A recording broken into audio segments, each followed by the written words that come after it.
This is the Lone Crater YouTube. We hope this video helps. In this video, I will explain how to change oil in a Ford Escape. First, gather your supplies: a new oil filter, about 7 quarts of the recommended motor oil, and a drain pan. You'll also need a 15 mm wrench for the drain plug and an oil filter wrench. Always wear safety glasses and gloves to protect yourself during the process. Let's get started. Before you begin, warm up your engine for a few minutes. This helps the old oil drain more easily. Next, safely raise your vehicle or use ramps, then locate the oil drain plug underneath. Position your drain pan directly below the plug.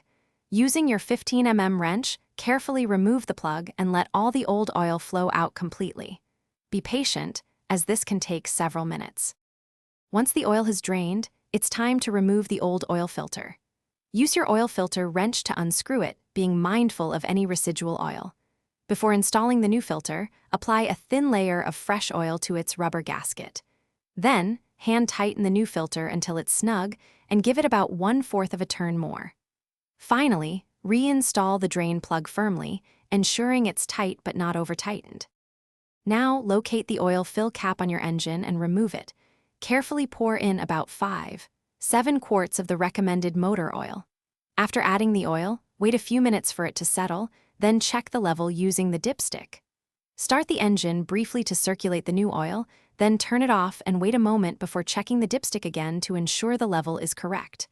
You're all set. Thanks for watching. Consider subscribing if we helped you.